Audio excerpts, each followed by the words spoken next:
નમસ્કાર વિદ્યાર્થી મિત્રો, કૌશલ્ય અકાદમીમાં ફરી આપનું ખૂબ ખૂબ સ્વાગત છે. ધોરણ 12 નામાંના મૂળ તત્વો ભાગ 1 પ્રકરણ 4 આંકડીનું પુનર્ગઠન.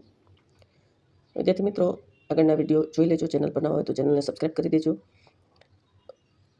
ભાગીદારીનો વિષય પ્રવેશ, પાઘડી અને ભાગીદારીનું પુનર્ગઠન ચાલુ છે.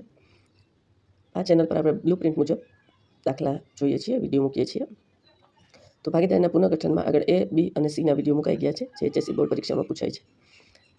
આજે આપણે વિભાગ C ની પ્રેક્ટિસ કરીએ છીએ. આગળ 11 દાખલા જોઈ લીધા, 12મો દાખલો જોઈએ છીએ.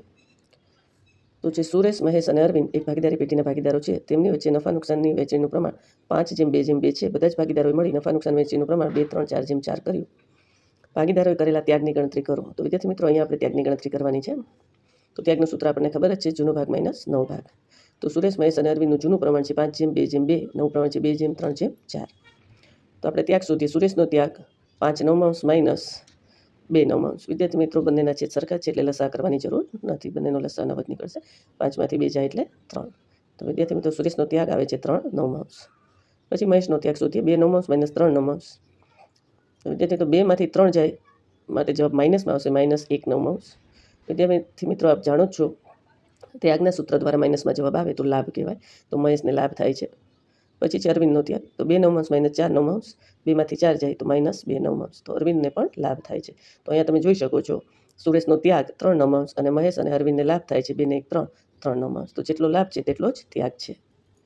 આગળ જોઈએ વિદ્યાર્થી મિત્રો, જોશી, વ્યાસ અને બારોટ એક ભાગીદારી પેઢીના ભાગીદારો છે. આ પેઢીમાં 4:3:3ના પ્રમાણમાં નફો નુકસાન વહેંચતા હતા. હવે બધા જ ભાગીદારોએ મળીને નફા નુકસાન વહેંચણીનું પ્રમાણ 3:2:1 નક્કી કર્યું. તો આ માહિતી પરથી લાભનું પ્રમાણ શોધવાનું છે. બરાબર છે.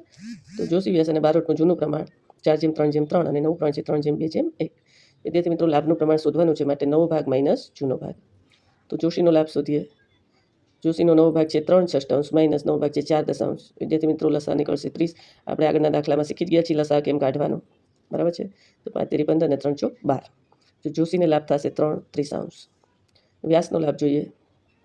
તો 2/6 માઇનસ 3 દશાંશ. 5 દુ 10, 3 તેરી 9. બરાબર, લસા નીકળશે 30. તો 10માંથી 9 જાય. વ્યાસનો લાભ થશે 1/30. બારોટનો લાભ જોઈએ. 1/6 માઇનસ 3 દશાંશ. લસા નીકળશે 30. 5 × 5 ને 3 તેરી 9. તો બારોટનો ત્યાગ થાય છે. વિદ્યાર્થી મિત્રો, તમે જાણો છો, લાભના સૂત્ર દ્વારા માઇનસમાં જવાબ આવે તો ત્યાગ ગણાય છે. તમે જોઈ શકો છો, જેટલો ત્યાગ છે એટલો જ લાભ છે. બરાબર છે. આગળનો દાખલો જોઈએ. રમેશ અને સનત 5:3ના પ્રમાણમાં નફો નુકસાન વહેંચતા ભાગીદારો છે.